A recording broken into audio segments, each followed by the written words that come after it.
रात का समय था। हल्की हल्की हवा चल रही थी और चारों ओर सन्नाटा पसरा हुआ था। अचानक खिड़की के बाहर से एक अजीब सी सरसराहट सुनाई दी। नीता, जो हमेशा से ही अपने घर को सुंदर और हरियाली से भरा देखना चाहती थी, ने हाल ही में बागवानी का शौक पाला था। उसकी बालकनी में हर तरह के पौधे थे, कुछ बड़े तो कुछ छोटे। उसे पौधों से खास लगाव था और जब भी उसे कोई अनोखा पौधा दिखता, वह उसे तुरंत घर ले आती। लेकिन नीता को वास्तु शास्त्र का ज्यादा ज्ञान नहीं था।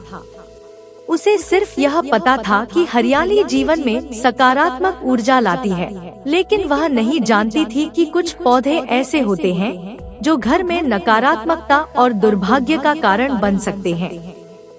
जब नीता ने उस अजीब आवाज को सुना, तो उसे कुछ अजीब सा महसूस हुआ। उसकी नजर उस इमली के पौधे पर गई, जिसे वह कुछ दिन पहले बाजार से लाकर अपनी बालकनी में रख आई थी। उसे लगा कि शायद यह पौधा उसके घर में कुछ अनहोनी का संकेत दे रहा है। एक इमली का पौधा, नकारात्मकता का प्रतीक। नीता को याद आया कि उसकी दादी हमेशा कहती थी, इमली का पौधा घर में न लगाना, यह नकारात्मकता लाता है। लेकिन उस वक्त नीता ने इसे सिर्फ एक पुरानी मान्यता समझकर अनदेखा कर दिया था। लेकिन अब उस पौधे को देखते ही उसे अपनी दादी की बात याद आई। वास्तु शास्त्र के अनुसार इमली का पौधा अपने आसपास नकारात्मक ऊर्जा को बढ़ावा देता है। इसे घर में रखने से घर में सुख शांति कम हो सकती है और हमेशा उदासी छाई रहती है। नीता को अब समझ में आया कि पिछले कुछ दिनों से उसे बिना किसी कारण के उदासी क्यों महसूस हो रही थी। यह इमली का पौधा ही था जो उसके घर की सकारात्मक ऊर्जा को कमजोर कर रहा था। 2 ओलियंडर, जहरीला और अनहोनी का संकेत। नीता को एक और पौधा याद आया जो उसने अपने दोस्त के घर से देखा था और घर लाकर सजाया था, ओलियंडर। जब उसने इसे लाया था, तब उसने सोचा कि यह फूल कितना खूबसूरत है, लेकिन इसके पीछे की सच्चाई से वह अनजान थी। वास्तु शास्त्र के अनुसार ओलियंडर का पौधा जहरीला होता है और इसे घर में लगाने से अप्रिय घटनाएं हो सकती हैं। नीता को अचानक अपने पिछले हफ्ते के अनुभव याद आए, जब उसके परिवार में किसी को बिना कारण गंभीर चोट लग गई थी। यह वही ओलियंडर का पौधा था जिसे लगाकर उसने अनजाने में अपने घर में नकारात्मकता को न्योता दिया था। इस पौधे की खूबसूरती उसकी जहरीली प्रकृति को छुपा नहीं सकती थी। नीता को अब यह समझ में आ गया था कि ओलियंडर का पौधा दिखने में चाहे जितना आकर्षक हो, लेकिन यह घर की शांति और सुरक्षा के लिए खतरा था। 3 कांटेदार पौधे, घर में कलह और तनाव का कारण। नीता की बालकनी में एक और पौधा था जो उसे शुरू से ही प्रिय था, कांटेदार कैक्टस।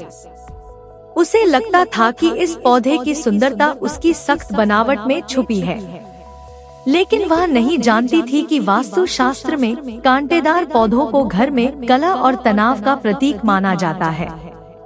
यह पौधे घर के वातावरण में असंतुलन पैदा करते हैं और परिवार के सदस्यों के बीच तनाव का कारण बनते हैं।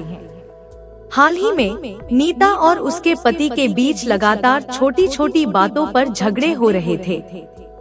उसे समझ में नहीं आ रहा था कि आखिर अचानक ऐसा क्यों हो रहा है। लेकिन जब उसने अपने कैक्टस पौधे को देखा, तो उसे याद आया कि वास्तु के अनुसार गुलाब के अलावा कोई भी कांटेदार पौधा घर में नहीं होना चाहिए। यह वही पौधा था जो उसकी जिंदगी में तनाव और कलह का कारण बन रहा था। 4 मिल्कवीड, दुर्भाग्य को आकर्षित करने वाला पौधा। नीता ने कुछ महीनों पहले मिल्कवीड का पौधा भी अपने घर के अंदर सजाया था। उसे इस पौधे की अनोखी बनावट और उसकी पत्तियों का रंग बहुत आकर्षक लगा था। लेकिन यह पौधा वास्तु शास्त्र में दुर्भाग्य और नकारात्मकता का प्रतीक माना जाता है।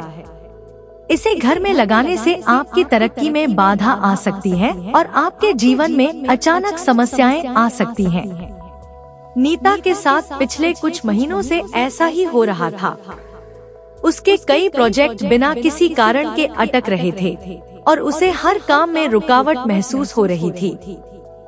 अब उसे समझ में आया कि यह मिल्कवीड का पौधा ही उसकी प्रगति में रुकावट डाल रहा था। उसे अब यकीन हो चुका था कि इस पौधे को घर से हटाना ही सही रहेगा। 5 सूखे पौधे, नकारात्मकता और दुर्भाग्य का संकेत। नीता को याद आया कि उसकी बालकनी के एक कोने में कुछ पौधे सूख चुके थे, जिन्हें वह निकालने की सोच रही थी, लेकिन समय की कमी के कारण वह ऐसा नहीं कर पाई थी। सूखे हुए पौधे वास्तुशास्त्र में नकारात्मक ऊर्जा और अप्रिय घटनाओं का प्रतीक माने जाते हैं। यदि किसी घर में सूखे हुए पौधे हों, तो इसे दुर्भाग्य और बुरे समाचार का संकेत माना जाता है। नीता अब जान गई थी कि घर में सूखे हुए पौधे रखना कितनी बड़ी गलती थी। उसने तुरंत उन सभी सूखे पौधों को हटा दिया, क्योंकि वह जान चुकी थी कि ये पौधे उसके जीवन में नकारात्मकता का कारण बन रहे थे। नीता अब समझ चुकी थी कि बागवानी सिर्फ हरियाली और सजावट का हिस्सा नहीं होती, बल्कि इसके पीछे वास्तुशास्त्र के कई गहरे सिद्धांत होते हैं। उसने तुरंत अपने घर से इमली, आलियंडर, कांटेदार पौधे, मिल्कवीड और सूखे हुए पौधों को हटा दिया। अब उसे अपने घर में सकारात्मकता और शांति का अनुभव होने लगा था।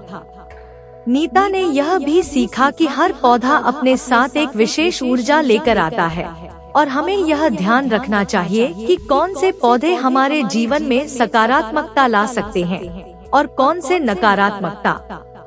अब वह अपने घर में केवल वही पौधे लगाएगी जो उसके जीवन में खुशी और समृद्धि लाएंगे।